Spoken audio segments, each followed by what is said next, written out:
Hello everyone, स्वागत है आपका मेरे चैनल पर। तो आज की स्टोरी बहुत ही इंटरेस्टिंग है, साथ ही यह एक मॉरल स्टोरी है। तो पूरी वीडियो को ध्यान से देखिएगा, वीडियो के एंड तक बने रहिएगा। बहुत सारे न्यू वर्ड्स आप इस स्टोरी में सीखेंगे जो एडवांस लेवल के हैं, और स्टोरी को रीड करना और इंग्लिश वर्ड्स के करेक्ट प्रोनाउंसिएशन के बारे में भी सीखेंगे।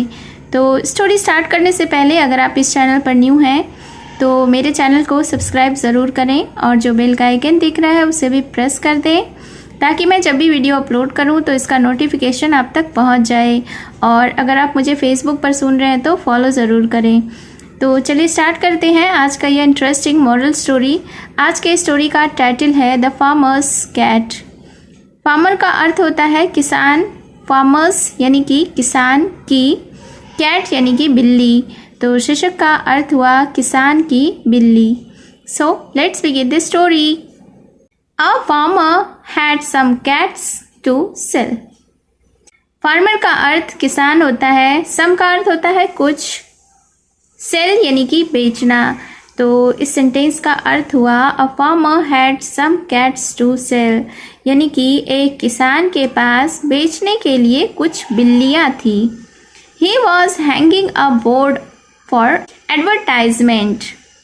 Hanging, hang का अर्थ होता है लटकाना, was hanging यानी कि लटका रहा था।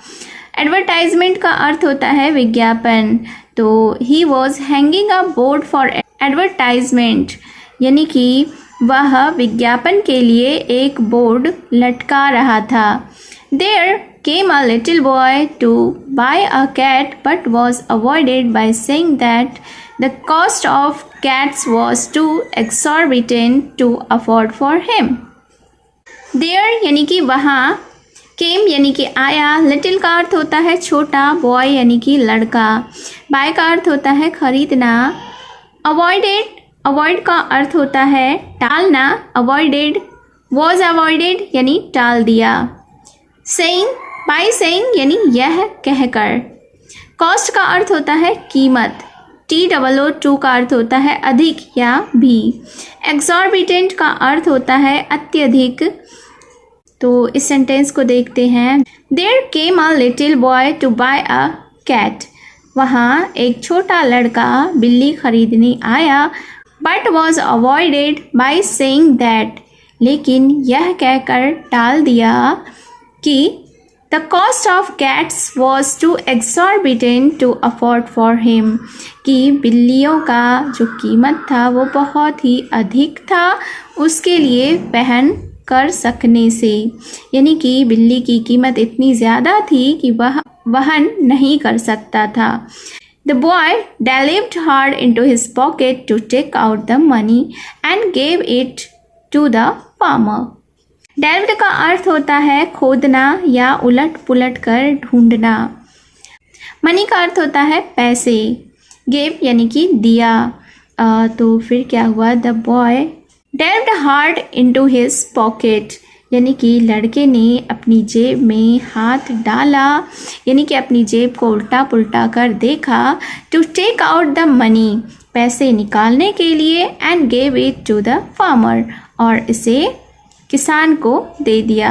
The farmer took the boy to a room where all the cats were kept.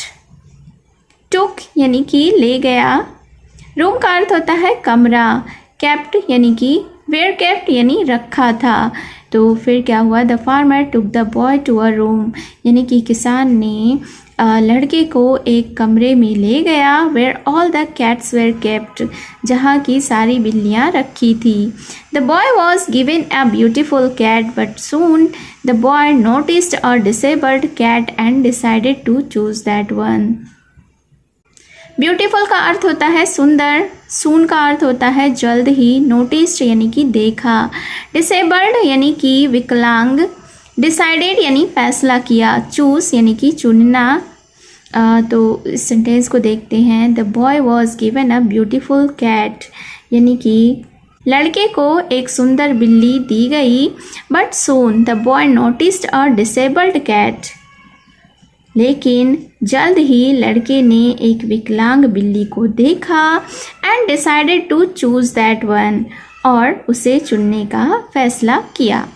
On asking that why he chose that cat, he replied, "You see, sir, I don't run to will myself, and he will need someone who can understand him."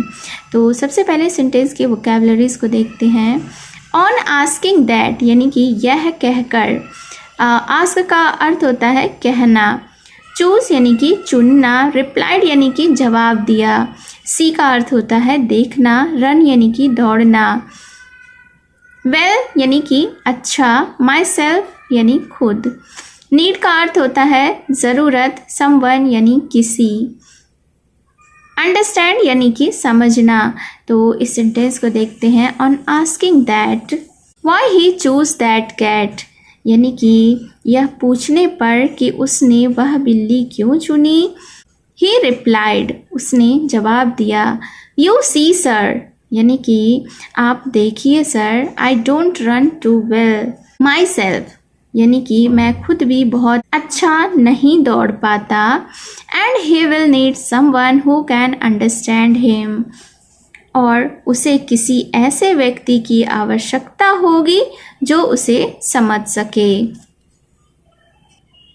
Moral of the story is the world is full of people who need someone to understand their problems. World का अर्थ होता है संसार या दुनिया, full यानी भरा हुआ, people यानी कि लोग, नीड का अर्थ होता है ज़रूरत, समवन यानी किसी, अंडरस्टैंड यानी कि समझना, प्रॉब्लम्स यानी कि समस्याएं। तो इस स्टोरी का, इस कहानी का यह नीति है, the world is full of people who need someone to understand their problems यानी कि दुनिया ऐसे लोगों से भरी पड़ी है जिन्हें अपनी समस्याओं को समझने के लिए किसी की ज़रूरत है। So it was the story. उम्मीद है आपको यह स्टोरी पसंद आई होगी और आपने बहुत सारे न्यू वर्ड्स भी सीखे होंगे। तो अगर आपने अभी तक मेरे चैनल को सब्सक्राइब नहीं किया है तो चैनल को सब्सक्राइब कर दें और बेल का आइकन भी प्रेस कर दें, और अगर आप मुझे फेसबुक पर वॉच कर रहे हैं तो फॉलो कर लें। तो मिलती हूँ मैं फिर से एक न्यू इंटरेस्टिंग मोरल स्टोरी के साथ। Thank you for watching.